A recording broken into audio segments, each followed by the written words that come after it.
संभल की शाही जामा मस्जिद से 10 कदम की दूरी पर बन रही है सत्यव्रत पुलिस चौकी। सड़क के उस पार मस्जिद है और सड़क के इस पार पुलिस चौकी। इसलिए असदुद्दीन ओवैसी बहुत ज्यादा परेशान हैं। पुलिस चौकी वाली जमीन को वक्फ की संपत्ति बता रही हैं। कह रही हैं कि संभल में मोदी और योगी खतरनाक माहौल तैयार कर रहे हैं। संभल में हो या जहां उत्तर प्रदेश में मुस्लिम इलाके हैं, वहां पर आप स्कूल बनाइए ना, अस्पताल बनाइए, वहां पर पुलिस स्टेशन, पुलिस आउटपोस्ट, शराब खाने तो आप बहुत खोल चुके हैं मुस्लिम इलाकों में। इसकी जरूरत ही नहीं है। जरूरत इस बात की है कि जो मुसलमान लिटरेसी में सबसे कम है, जो ग्रेजुएट्स में सबसे कम है, ड्रॉप आउट में हाईएस्ट है, तो देश के हित में यह है कि आप ये चीजों को खोलिए, स्कूल को खोलिए, अस्पताल को खोलिए। माल न्यूट्रिशन है, स्टंटेड बच्चे हैं, बजाय उसके आपसे वही स्टीरियोटाइप इमेज शक करने की जो आपकी सोच है, उस शक करने की सोच को आप मजबूत कर रहे हैं इस तरह की हरकतें कर संभल में। ओवैसी के द्वारा जारी किए गए इस कागज को देखिए, फिर बताएंगे कि अखिलेश यादव के नेता कैसे भाईजान से अलग लाइन ले रहे हैं और सत्यव्रत पुलिस चौकी के नाम और उसकी नींव से परेशान हो रहे हैं। ओवैसी के मुताबिक यह जमीन वक्फ नंबर 39A मुरादाबाद के नाम से रजिस्टर्ड है। इसकी रजिस्ट्री डेट देखिए, इसमें 2016 की तारीख लिखी है। किसी अब्दुल समद को इसका मालिक बताया गया है। इसके बाद ओवैसी ने उर्दू में लिखे गए कई पन्ने शेयर किए हैं और इसी के आधार पर दावा किया है कि ये वक्फ की संपत्ति है। सवाल यह है कि वक्फ की संपत्ति 2016 में रजिस्ट्री कैसे हो गई? अगर किसी मुसलमान शख्स ने इसे खरीद ली तब वक्फ कहां था? मस्जिद के सामने चौकी जब तैयार हो रही है तो ओवैसी को उससे चिढ़ क्यों है? वक्फ की पैरोकारी करने वाले ओवैसी समाजवादी पार्टी के नेताओं को सुने, जिसमें दावा किया गया है कि असल में पुलिस चौकी वाली जमीन एएसआई के पास है। जहां तक मेरे जानकारी में मामला आया है, यहाँ पर एएसआई का भी इन्वॉल्वमेंट है और जो प्रॉपर्टी एएसआई मार्क कर देता है, चिन्हित कर देता है, उसके इर्द गिर्द 100 मीटर तक कंस्ट्रक्शन अलाउड नहीं है। तो उसके बावजूद यहाँ पर प्रशासन अगर जोर जबरदस्ती से वहाँ चौकी बनाकर एक दबदबा और एक डर का माहौल पैदा करना चाह रहे हैं तो वो गलत है, वो नहीं होना चाहिए। सही कानून के तहत उस प्रॉपर्टी की जाँच होकर वहाँ पर रोक रुकाव करनी चाहिए। पुलिस जो है सबके जमीन पर चौकी नहीं बना सकती। जो उसकी जमीन होगी, सरकार की जमीन होगी, उसी पर बना सकता। बिना किसी के परमिशन के उसकी जमीन या तो एक्वायर करे, मुआवजा दे के उस जमीन को लेंगे तब बनावे। वक्फ की जमीन को भी ये जबरदस्ती नहीं दे सकते। 27 दिसंबर के इस वीडियो को देखिए। संभल के रहने वाले लोग ओवैसी की पॉलिटिक्स को आईना दिखा चुके हैं। कई लोग डॉक्यूमेंट्स लेकर संभल प्रशासन के पास पहुंचे और पुलिस चौकी वाली जमीन पर अपना दावा ठोका। हालांकि जांच हुई तो सामने आया कि रिकॉर्ड में 1100 गज जमीन सरकारी है, यानी किसी का भी कब्जा नहीं। फिर ओवैसी ने वक्फ वाला और इकरा हसन ने एएसआई वाला दावा कैसे कर दिया? ये बात दिगर है कि जब से वक्फ बिल को लेकर मोदी सरकार संकल्पित हुई है, ओवैसी तभी से बेचैन हैं और वक्फ की मनमानी वाले कई मामले सामने आ चुके हैं। महाराष्ट्र में वक्फ बोर्ड ने किसानों की 300 एकड़ पुश्तैनी जमीन पर दावा ठोका। महाराष्ट्र के अहमदनगर के कानीफनाथ मंदिर की 40 एकड़ जमीन पर वक्फ ने अपना हक बता दिया। कर्नाटक के ऐतिहासिक बीदर किले की 17 इमारतों को वक्फ संपत्ति बता दिया। केरल में मुनम्बम तट की 404 एकड़ भूमि पर केरल वक्फ बोर्ड ने चौंकाने वाला दावा कर दिया। वाराणसी के उदय प्रताप कॉलेज को यूपी वक्फ बोर्ड ने अपनी संपत्ति बता दिया था। हालांकि बाद में वक्फ बोर्ड बैकफुट पर आ गया। ऐसे कई और मामले सामने आए जहां ओवैसी और वक्फ की मनमानी के सुर एक जैसे रहे, मगर इस बार संभल की शाही जामा मस्जिद के सामने पुलिस चौकी बन रही है तो उसके कागज दिखाने लगे। हालांकि ये कागज कितने सही है, इसकी जांच अभी होना बाकी है। सबसे पहली बात, कोई भी प्रभावी और विधिक पक्षकार हमारे पास अभी कोई नहीं आया है। जो लोग लेके आए वो इसके पक्षकार भी नहीं है। दूसरा, जो डॉक्यूमेंट हमें दिए गया है वो रजिस्टर्ड भी नहीं है। तो प्राइमा फेसी ऐसा कोई एविडेंस नहीं है कि जिसके आधार पे किसी की भी जो ये लैंड है वो सिद्ध होती हो।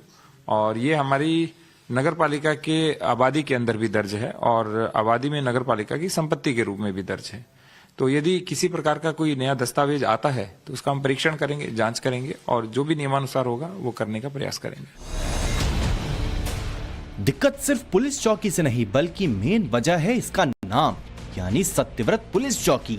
संभल को सतयुग में सत्यव्रत कहा जाता था और इसी नाम के आधार पर इस पुलिस चौकी का निर्माण हो रहा है।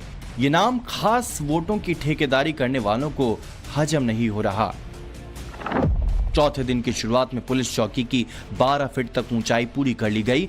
जल्द ही इसे 25 फीट की हाइट तक खड़ा किया जाएगा।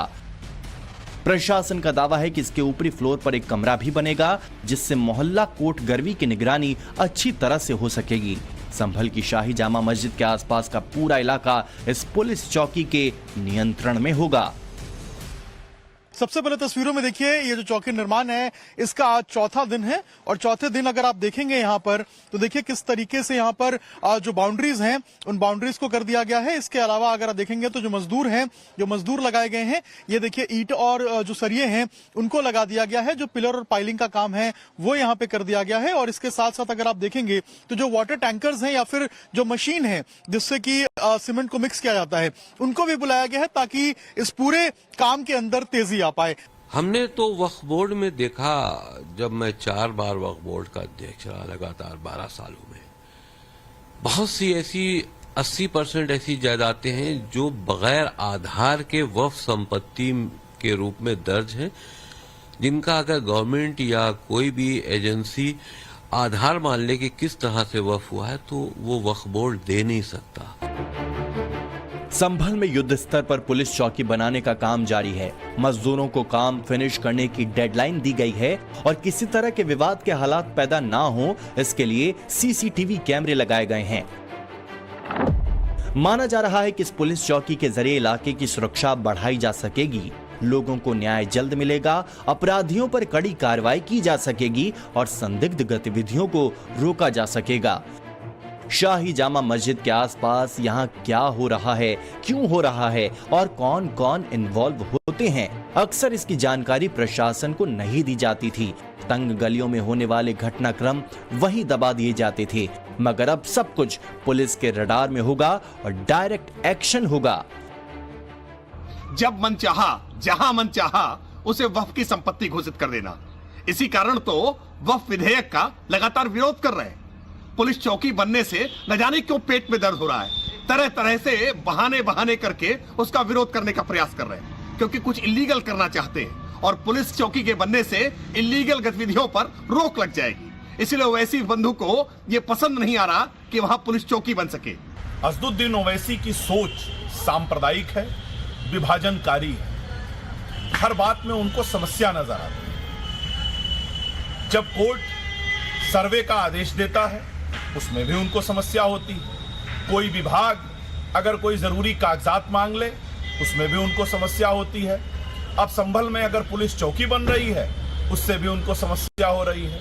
उत्तर प्रदेश में योगी आदित्यनाथ जी मदरसों का मॉडर्नाइजेशन अगर करते हैं तो उसमें भी उनको समस्या हो जाती है। संभल में चौकी तैयार होगी तो पुलिस का एक्शन भी ताबड़तोड़ होगा और फिर भविष्य में अगर शाही जामा मस्जिद और हरिहर मंदिर की बहस लंबी खींची तो 24 नवंबर जैसी तस्वीर नजर नहीं आएगी। प्रशासन इस पर जोर दे रहा है कि यहां पहले से पुलिस चौकी होती तो फिर पत्थर चलाने का हौसला इतना ज्यादा नहीं होता। बहुत संभव है उपद्रवियों की साजिश का पता पहले ही लग गया होता। हालांकि जो गुजर गया बजाय उसके भविष्य पर फोकस है और योगी के फैसले की अल्पसंख्यक मुस्लिम मोर्चा भी तारीफ कर रहा है। संभल से करीब 380 किलोमीटर दूर लखनऊ में पोस्टर लगाए गए जिसमें योगी और बुलडोजर की सांकेतिक तस्वीर के साथ लिखा, चरखे से आई क्रांति, बुलडोजर से आई शांति। यहाँ पर एक पोस्टर लगाया गया है। ये जो पोस्टर है वो चर्चाओं में बना हुआ है। वजह बहुत साफ है, इस पर बाकायदा लिखा है कि चरखे से क्रांति आई, बुलडोजर से आई शांति। तो देशवासियों को नव वर्ष 2025 की हार्दिक शुभकामनाएं। इस पर बाकायदा एक पोस्टर भी लगा है जिस पर लिखा है कि बदलता यूपी बढ़ता भारत।